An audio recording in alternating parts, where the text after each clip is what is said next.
नमस्कार। जैसा कि हमने पिछले वीडियोस में आपको आदिकाल के कुछ कवियों के नाम और इनके बारे में आपको समझाया, ठीक है। आदिकाल क्या है, क्या प्रवृत्तियां हैं, क्या है, तो उसी क्रम को अभी हम जारी कर रहे हैं। और आदिकाल में ही हम आगे बढ़ रहे हैं। सिद्ध साहित्य क्या है? सिद्ध साहित्य। सिद्ध साहित्य क्या है ये हमें देखना है, ठीक है। सिद्ध साहित्य देखिए, सिद्ध साहित्य क्या है, तो यहाँ पर सिद्धों की संख्या कितनी मानी गई है? 84। 84 सिद्ध साहित्यों की संख्या मानी गई। तो प्रश्न यही सब जाता है आपका कि सिद्ध साहित्य की संख्या कितनी मानी गई है? 84। तो सिद्ध साहित्य, तो सिद्धों की संख्या कितनी है? 84। तो सिद्धों की संख्या लिख देती हूँ मैं यहाँ पर, ठीक है। सिद्धों की संख्या कितनी है? सिद्ध साहित्य पढ़ रहे हैं, उसके अंदर क्या प्रवृत्तियां हैं, क्या क्या है, उसके बारे में सब हम वर्णन करेंगे, ठीक है। कृति कृतिकार के बारे में जानेंगे। तो सिद्धों की संख्या 84 है। कितनी है? 84 है, ठीक है। इनका केंद्र क्या था? श्री पर्वत था। इनका केंद्र श्री पर्वत था, ठीक है। क्या था? श्री पर्वत था। तो सबसे पहले तो सिद्धों की संख्या पूछी जाती है 84, केंद्र इनका श्री पर्वत। कौन सा था? श्री पर्वत था। सिद्धों ने संध्या भाषा शैली का प्रयोग किया है। क्या किया है? अगर हम देखें तो सिद्धों ने संध्या भाषा शैली का प्रयोग किया है। पूछा जाता है सिद्ध साहित्य में किस भाषा शैली का प्रयोग किया गया है, तो संध्या भाषा शैली का प्रयोग किया है, ठीक है। किसका प्रयोग किया? संध्या भाषा शैली का प्रयोग किया है, ठीक है। इनका प्रभाव नाथों से होता हुआ भक्तिकालीन निर्गुण संत कवियों पर पड़ा। इनका प्रभाव किसका? सिद्धों का प्रभाव। इनका प्रभाव नाथों से होता हुआ, यानी नाथों पर इनका प्रभाव पड़ा है। सिद्ध साहित्य के बाद नाथ साहित्य पढ़ेंगे, तो जो सिद्धों के जो प्रवृत्तियां थी, जो विशेषताएं थी, उनका प्रभाव किस पर पड़ा? नाथों पर। तो इसको हम बता रहे हैं, इनका प्रभाव नाथों से होता हुआ, नाथों से होता हुआ, ठीक है, नाथों से होता हुआ भक्तिकालीन निर्गुण संत। भक्तिकालीन, आदिकाल के बाद हमारा मध्ययुग में आता है, मध्ययुग को भक्तिकाल कहा गया, ठीक है। भक्तिकालीन निर्गुण संत, ठीक है, निर्गुण संत, ठीक है। निर्गुण संत कवियों पर भी पड़ा। जब ये कहते हैं कि इनका क्या है कि इनका प्रभाव नाथों पर पड़ा, उसके बाद भक्ति काल के जो निर्गुण संत थे, ठीक है, उन निर्गुण संत कवियों पर पड़ा, यानी इन पर भी इनका प्रभाव पड़ा, ठीक है। किस पर पड़ा? नाथों पर। किसका प्रभाव पड़ा था? सिद्धों का, ठीक है। उन्होंने उन्होंने उलटवासियां लिखी, ठीक है। क्या लिखी? उलटवासियां। उन्होंने, किन्होंने? सिद्धों ने। उन्होंने उलटवासियां लिखी, उलटवासियां लिखी, ठीक है। उलटवासियां लिखी, ठीक है। संध्या भाषा, ये संध्या भाषा है, वो संध्या भाषा के नाम से, ठीक है। तो इस आधार पर इनका संध्या भाषा शैली का प्रयोग माना गया है। सिद्धों की भाषा को संध्या का नाम, अब ये इसका नाम किसे दिया है, तो देखिए, सिद्धों की भाषा को, जो सिद्ध संत थे, सिद्धों की भाषा को, ठीक है, सिद्धों की भाषा को क्या है? संध्या भाषा। कौन सी है? संध्या भाषा, ठीक है, संध्या भाषा, ठीक है, का नाम मुनि दत्त। किसने दिया? मुनि दत्त, ठीक है, मुनि दत्त, ओके। और अद्वैय वज्र ने दिया, और नाम आप पूछा जा सकता है, अद्वैय वज्र ने दिया, ठीक है। तो किसने दिया संध्या भाषा शैली? ये अद्वैय वज्र और मुनि दत्त ने सिद्धों की भाषा को क्या नाम दिया था? संध्या भाषा दिया, ठीक है। अब यहाँ देखते हैं हम सिद्धों की प्रवृत्तियां क्या रही है, विशेषता क्या रही है। तो सिद्धों की प्रवृत्तियां नेक्स्ट पेज पे देखते हैं, सिद्धों की प्रवृत्तियां क्या रही है। देखो, सिद्धों की प्रवृत्तियां, सिद्ध यानी सिद्ध, पूरे सिद्धों की, यानी सिद्ध साहित्य की प्रवृत्ति देखेंगे। सिद्ध साहित्य की प्रवृत्तियां, सिद्धों की प्रवृत्तियां या सिद्ध साहित्य की प्रवृत्तियां, ठीक है। उनके साहित्य का वर्णन आया, तो सिद्धों की प्रवृत्तियों को सिद्ध साहित्य में परिवर्तित करके दिया गया कि सिद्ध साहित्य की प्रवृत्तियां, यानी क्या विशेषता रही है, क्या है इसमें। तो सबसे पहले हम देखें तो ये है, इस साहित्य में जो प्रतीक मिलते हैं, किसमें? सिद्ध साहित्य में।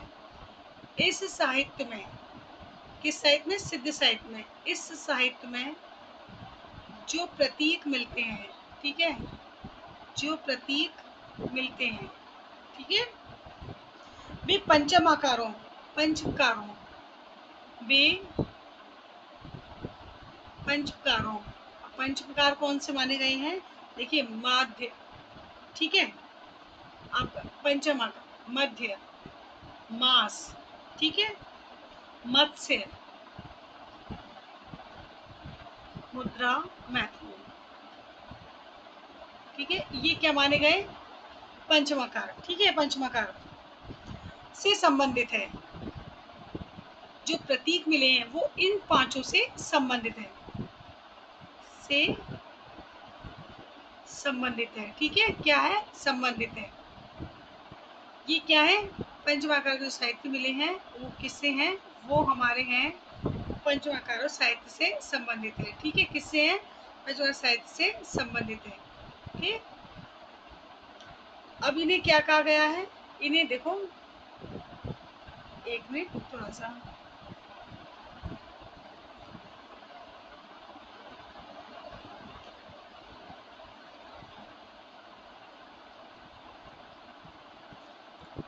ये प्रतीक वज्रयानी शाखा से संबंधित है। वज्रयानी शाखा किसकी है? बौद्ध धर्म की है, ठीक है। ये जो प्रतीक है ये किससे संबंधित है? ये हमारी वज्रयानी शाखा से संबंधित है, ठीक है, किससे संबंधित है? वज्रयानी शाखा से संबंधित है, ओके।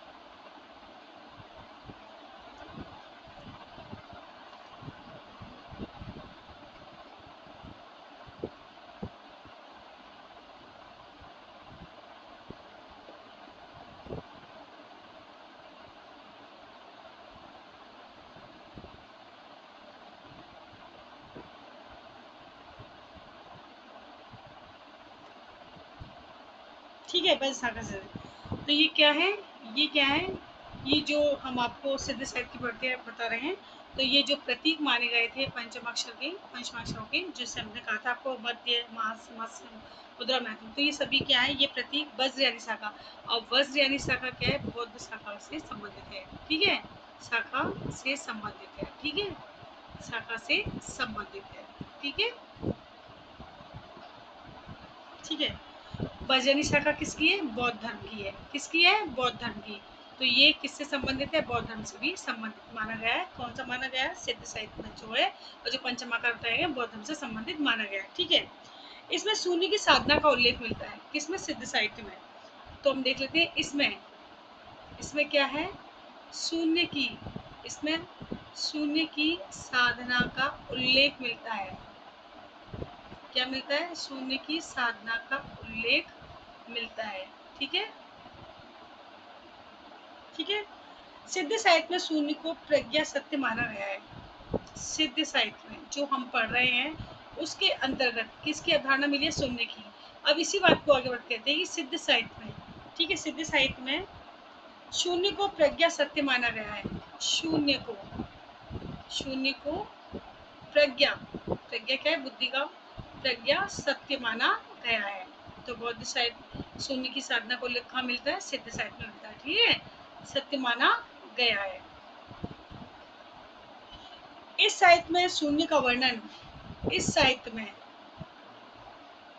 इस साहित्य में शून्य का वर्णन, शून्य का वर्णन, ठीक है, शून्य का वर्णन जिन रूपों में मिलता है वे हैं, जिन रूपों में मिलता है, यानी शून्य को किस किस रूप में मान्यता दी गई है उसके बारे में बताया जा रहा है। तो इस साहित्य में शून्य का वर्णन जिन जिन रूपों में मिलता है, ठीक है, जिन जिन रूपों में मिलता है, मिलता है, वो कौन से हैं? मिलता है वे हैं, वे कौन कौन से बताए गए? देखो, एक तो हमारा है शून्य, क्या है? शून्य माना गया है। दूसरा अति शून्य, क्या माना गया है? अति शून्य। इसकी अवधारणा कहाँ पे मिलती है? हमें सिद्ध साहित्य के अंतर्गत है, सर्व शून्य और महाशून्य, ठीक है, सर्व शून्य और महाशून्य, ये सारी अवधारणाएं हमें कौन से साहित्य में मिलती है? ये हमें मिलती हैं सिद्ध साहित्य, आदिकाल में जो सिद्ध साहित्य है उसके अंतर्गत हमें मिलती है, ठीक है। चंद्रमा सूर्य का वर्णन भी बड़े विस्तार से किया गया है सिद्ध साहित्य में। चंद्रमा और सूर्य का वर्णन, ठीक है, चंद्रमा और सूर्य का वर्णन, ठीक है, सूर्य का वर्णन, चंद्रमा और सूर्य का वर्णन क्या है? बड़े ही विस्तार से किया गया है, यानी बहुत लंबे छोटे आधार पर किया गया है, बड़े ही विस्तार से किया गया है, ठीक है। बड़े ही विस्तार से किया गया है। किसमें किया गया है? सिद्ध साहित्य के अंतर्गत किया गया है। नेक्स्ट पॉइंट है चंद्र सूर्य के सहयोग से उत्पन्न स्थिति। ये चंद्र और सूर्य के सहयोग से और सूर्य के सहयोग से, ठीक है, क्या है? सहयोग से उत्पन्न स्थिति, यानी जब चंद्रमा और सूर्य आपस में मिलते हैं, ठीक है, से उत्पन्न स्थिति, ठीक है। सिद्ध साहित्य में समता, क्या कहा है? सिद्ध साहित्य में समता, ठीक है, समता अथवा सह साधना के नाम से जानी जाती है। समता अथवा सह अथवा सहज साधना के नाम से जानी जाती है, यानी दोनों में जो स्थिति उत्पन्न होती है मेल से, उस स्थिति को उत्पन्न स्थिति को कहा गया समता कहा गया, या सहज साधना के नाम से जानी जाती है, ठीक है, सहज साधना के नाम से जानी जाती है, ठीक है। नेक्स्ट देखिए, सिद्ध साहित्य में नारी के मुद्रा प्रतीकों का वर्णन किया गया है। क्या किया गया है? सिद्ध साहित्य में नारी के मुद्रा प्रतीकों का वर्णन किया गया है। क्या कह रहे हैं? सिद्ध साहित्य में, देखो सिद्ध साहित्य हम जब पढ़ रहे हैं तो सबसे पहले इसकी प्रवृत्ति देखनी है, इसके बाद इसकी जो कृतिकार है उनकी रचनाओं के बारे में हम जानेंगे। तो सिद्ध साहित्य है क्या, उसकी विशेषताएं क्या है, उन सभी का यहाँ पर आपको समझाया जा रहा है। तो सिद्ध साहित्य जो है, इसमें क्या है? सिद्ध साहित्य में नारी के मुद्रा प्रतीकों का वर्णन किया गया है। नारी के मुद्रा प्रतीकों का वर्णन किया गया है, ठीक है। किसमें किया गया है? सिद्ध साहित्य में किया गया है, ठीक है, किया गया है। सिद्ध साहित्य में उल्टी साधना के अंतर्गत, सिद्ध साहित्य में उल्टी साधना के अंतर्गत, ठीक है, सिद्ध साहित्य में उल्टी साधना के अंतर्गत, ठीक है, सिद्ध कुंडली के जागरण के साथ साथ सिद्ध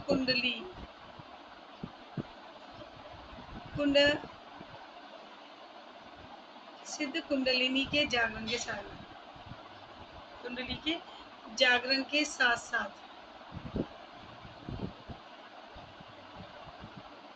ठीक है, के साथ साथ जलवायु के उर्ध्वगमन को विशेष महत्व देते हैं। जलवायु के उर्ध्वगमन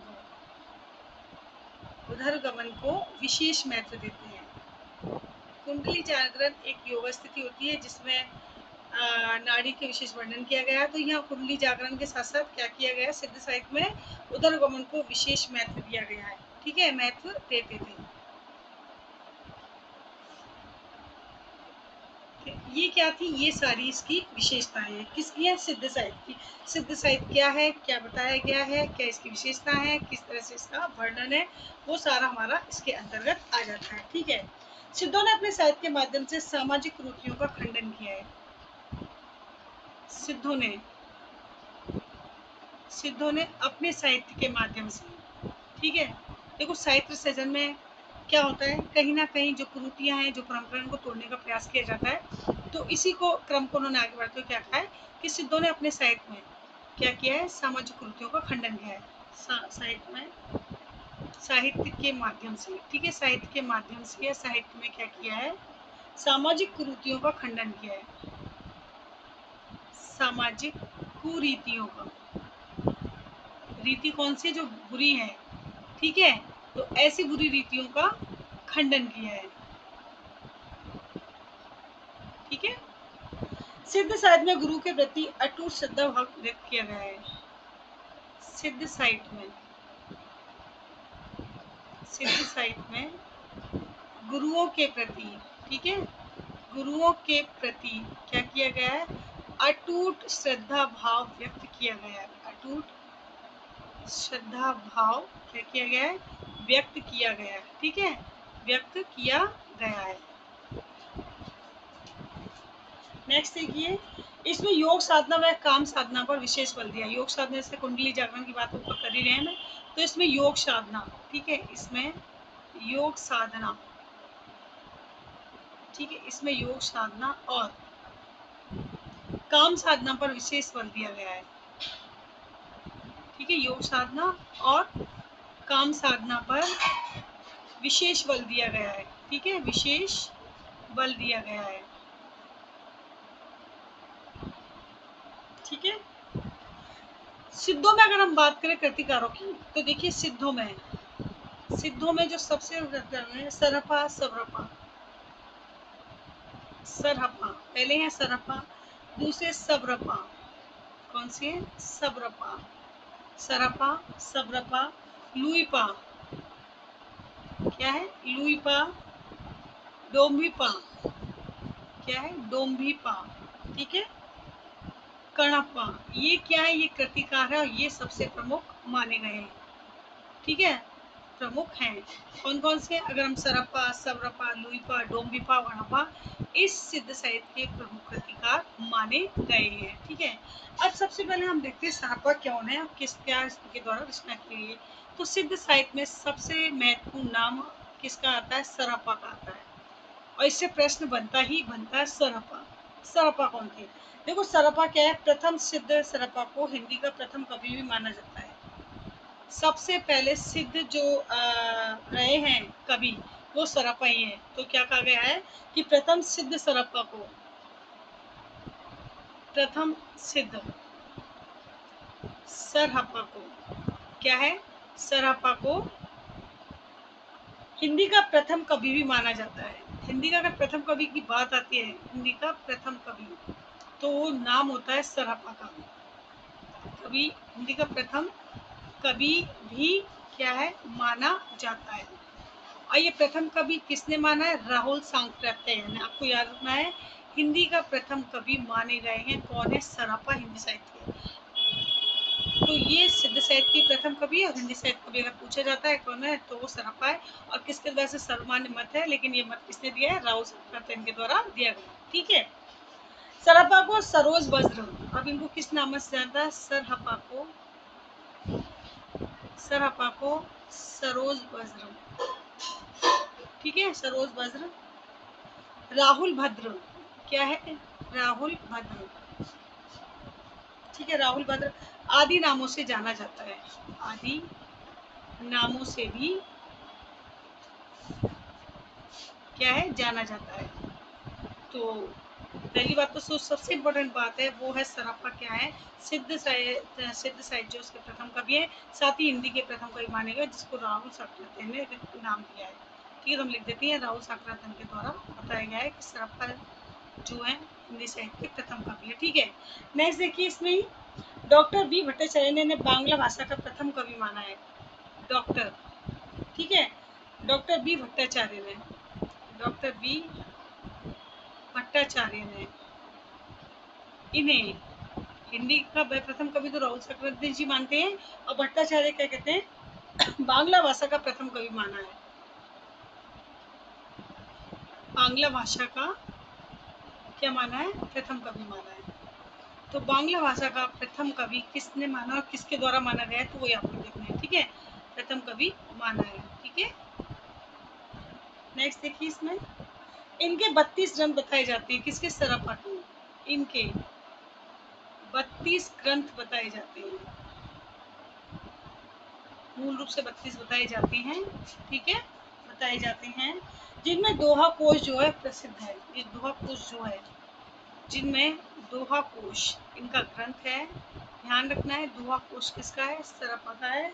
जिनमें दोहा कोश जो ग्रंथ है वो क्या है? प्रसिद्ध है। सबसे ज्यादा प्रसिद्ध इनका दोहा कोश है। होने को तो 32 ग्रंथ है, लेकिन इसको ये सबसे ज्यादा प्रसिद्ध माना जाता है। ठीक है, नेक्स्ट देखिए, हिंदी में सर्वप्रथम दोहा चौपाई पद्धति का प्रयोग। हिंदी में सर्वप्रथम क्या है? हिंदी में सर्वप्रथम कौन कौन से हैं आपके? दोहा और चौपाई पद्धति का प्रयोग। हम कहें दोहा और चौपाई, ठीक है, दोहा और चौपाई पद्धति का प्रयोग। ठीक है, दोहा चौपाई पद्धति का प्रयोग किसके द्वारा किया गया है? तो वह इन्हीं की रचनाओं में मिलता है। इन्हीं की रचनाओं में मिलता है। किसकी रचनाओं में मिलता है? सरप्पा की रचनाओं में मिलता है। तो आपको क्या याद रखना है, सरपा जो सिद्ध साहित्य के प्रथम कवि है और हिंदी साहित्य का प्रथम कवि भी माना जाता है। सरपा को सरोज भद्र, राहुल भद्र आदि नामों से जाना जाता है। ठीक है। डॉक्टर बी भट्टाचार्य ने बांग्ला भाषा के प्रथम कवि मानते हैं। इनके 32 ग्रंथ हैं, लेकिन दोहा कोश जो है वो सबसे ज्यादा प्रसिद्ध है। और सबसे बड़ी बात यह है कि दोहा और चौपाई पद्धति का प्रयोग इन्हीं की रचनाओं में सबसे पहले देखने को मिलता है। तो ये क्या हो जाते हैं, ये हमारे हो जाते हैं हिंदी साहित्य के प्रथम कवि। ठीक है। नेक्स्ट है हमारे, नेक्स्ट है हमारा सब्रपा। क्या है, सब्रपा। सरहपा के बाद सब्रपा का नाम आता है। और सब्रपा क्या है, सब्रपा स्वयं सरहपा के शिष्य थे। क्या थे, सब्रपा सरहपा के शिष्य थे, यानी सरहपा इनके गुरु थे, सरहपा के शिष्य थे। ठीक है, एक महान गुरु का एक महान शिष्य थे। ठीक है। जन्म 780 में माना जाता है। इनका जन्म कब माना जाता है, इनका जन्म 780 ईस्वी में माना जाता है। ठीक है, ईस्वी में माना जाता है। किसका, सब्रपा का, सब्रपा का। ठीक है। नेक्स्ट देखिए, सब्रों की वेशभूषा के रहने के कारण, सब्र क्या थे, आदिवासियों की, तो ये क्या रहते थे, सब्रों की वेशभूषा में ज्यादातर रहते थे। तो इसीलिए शबरों की वेशभूषा में रहने के कारण, ठीक है, शबरों की वेशभूषा में रहने के कारण, ठीक है, रहने के कारण, ठीक है, रहने के कारण सब्रपा पड़ा। क्या पड़ा, सब्रपा पड़ा। किसका नाम, सब्रपा का, यानी आदिवासी का रहते थे इसलिए नाम है। इनका प्रसिद्ध ग्रंथ चर्यापद है। इनका इनका प्रसिद्ध ग्रंथ, जैसे हमने सरापा का दोहा-कोश पढ़ा था, इसी प्रकार से इनका प्रसिद्ध ग्रंथ, ठीक है, इनका प्रसिद्ध ग्रंथ क्या है, चर्यापद है। ठीक है, चर्यापद है। ठीक है।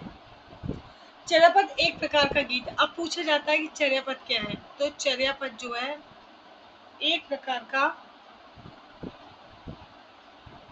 एक प्रकार का क्या है, गीत है। ठीक है, एक प्रकार का गीत है जो प्राय अनुष्ठानों के समय गाया जाता है, जो प्राय अनुष्ठानों के समय गाया जाता है। ठीक है,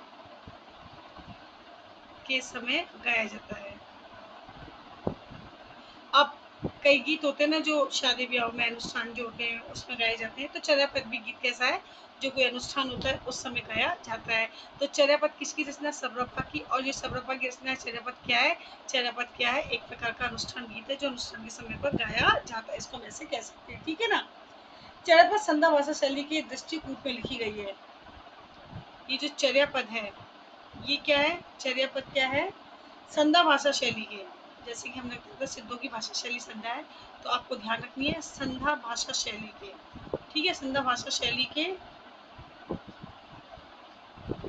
संध्या भाषा शैली के दृष्टिकूट में लिखी गई है, दृष्टिकूट में लिखी गई है। अभी दृष्टिकूट क्या है, यानी दृष्टिकूट में लिखी गई है। दृष्टिकूट एक कठिन भाषा शैली है। ठीक है, क्या है, दृष्टिकूट कठिन भाषा शैली है, उसके अंतर्गत ये लिखी गई है। ठीक है। दृष्टिकूट के दोहरे अर्थ होते हैं। क्या होते हैं, दृष्टिकूट के जब इस तरह की भाषा शैली का प्रयोग किया जाता है तो दृष्टिकूट के दोहरे अर्थ होते हैं, यानी दो अर्थ इसके निकलते हैं। दृष्टिकूट के दोहरे अर्थ होते हैं। तो सबसे बड़ी बात यह है, आपको याद रखने बात क्या है कि सबसे बड़ी बात तो बात ये है कि आपको क्या रखना है, जो सब्रपा है सिद्ध साहित्य के 84 जो माने गए, सिद्ध साहित्य में सिद्धों की संख्या 84 मानी गई है। तो उसमें जो सब्रपा है वो आपको ध्यान रखना है कि स्वयं सरपा के शिष्य रहे हैं, उनका जन्म 780 में। दूसरी बात क्या है कि सब्रों की वेशभूषा में रहने के कारण आदिवासी वेशभूषा में रहते थे, इसलिए इनका नाम सब्रपा पड़ा। इनका प्रसिद्ध ग्रंथ आपको ये याद रखना है, चर्यापद। और चर्यापद क्या है, एक गीत है एक प्रकार का जो अनुष्ठान में गाया जाता है।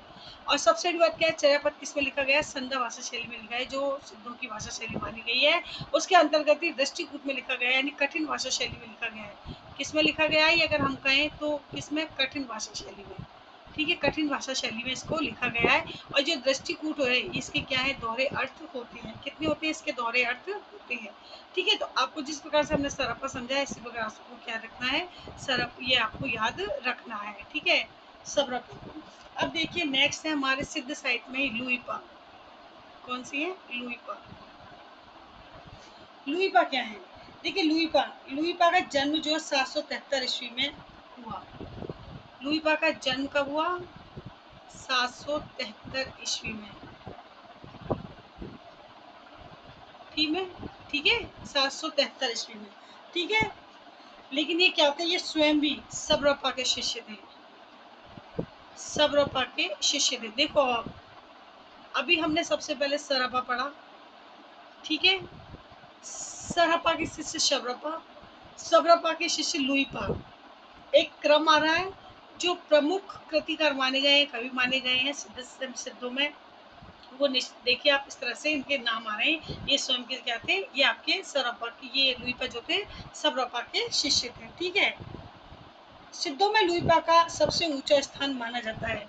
अगर हम कहें सिद्धों में क्या है, सिद्धों में जो साहित्यकार हुए हैं, सिद्धों में जो ये लुईपा है, ठीक है, सिद्धों में लुईपा, ठीक है, का सबसे ऊंचा, का सबसे ऊंचा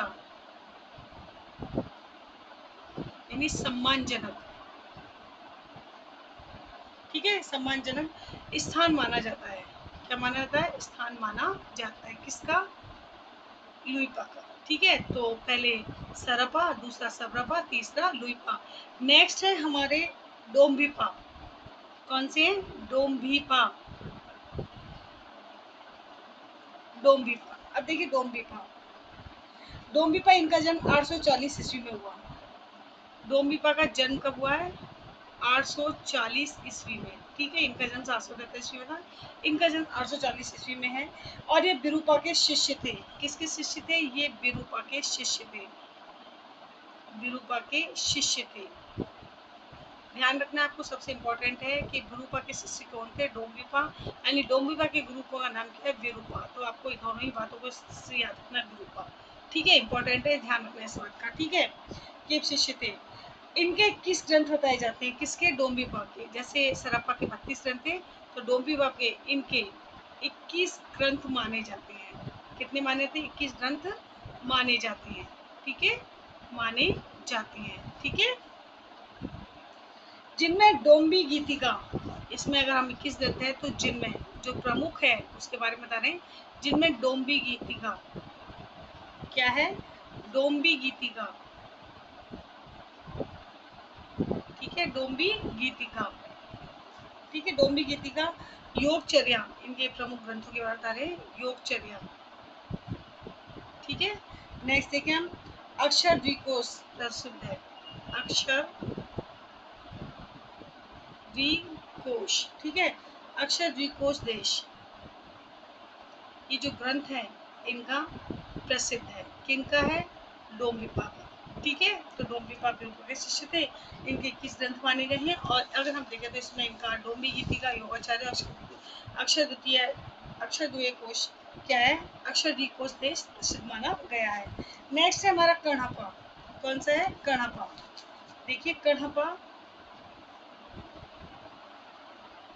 आपने देखो सिद्ध साहित्यों में जो नाम है इनके सिमिलर हैं। सरपा है, ठीक है, सब्रपा है, लुईपा है, डोम्बिपा है, कण्हपा है। ठीक है, इनका जन्म है 820 ईस्वी में। कण्हपा का जन्म कितना है? 820 ईस्वी में इनका जन्म माना जाता है। ठीक है, राहुल साकृत्य ने लिखा है कि कण्हपा पांडित्य है। इसके संदर्भ में राहुल साकृत्य ने क्या लिखा? देखिए राहुल साकृत्य ने लिखा है,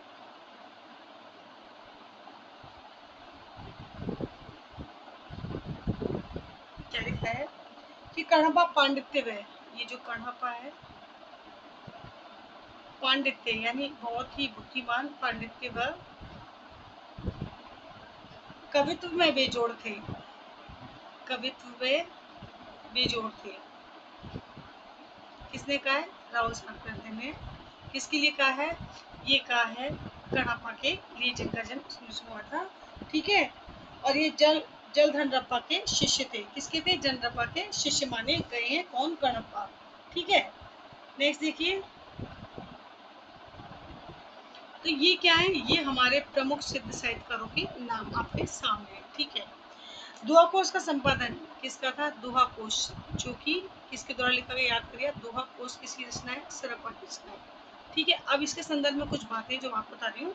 तो दोहा कोश का संपादन पूछा जा सकता है, दोहा कोश का संपादन, ठीक है, दोहा कोश का संपादन डॉक्टर प्रबोध चंद्र बागची ने किया है। डॉक्टर प्रबोध चंद्र बागची ने किया है, ठीक है, किसका किया है? तो इनका भी हमें याद रखना है कि दोहा कोश का संपादन किसके द्वारा किया गया है? डॉक्टर प्रबोध चंद्र बागची के द्वारा किया गया, ठीक है। इसमें सरापा तिलोपा कड़ापा के दो संकलित थे। जो संपादन किया है दोहा कोश का किसने प्रवचन है? तो इसमें क्या क्या है? तो इसमें किस किस के दो संकलित हैं? इसमें सरपा तिलोपा, वैसे सरपा ग्रंथ है लेकिन इसमें सरपा, ठीक है, तिलोपा, सरपा तिलोपा व कड़प्पा के दो संकलित थे। कड़प्पा के दोहे संग्रहित थे, ठीक है, ये कवि है। तो इनके जो दोहे हैं, इनकी रचना है वो दोहा कोश में संकलित है। और ठीक है, और ये किसके द्वारा संपादित की गई? डॉक्टर प्रबोध बागची के द्वारा, ठीक है। नेक्स्ट देखिए, हरप्रसाद शास्त्री ने, हरप्रसाद शास्त्री ने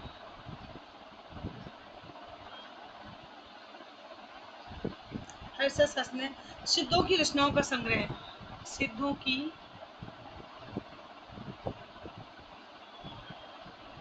रचनाओं का संग्रह, ठीक है, संग्रह बांग्ला अक्षरों में,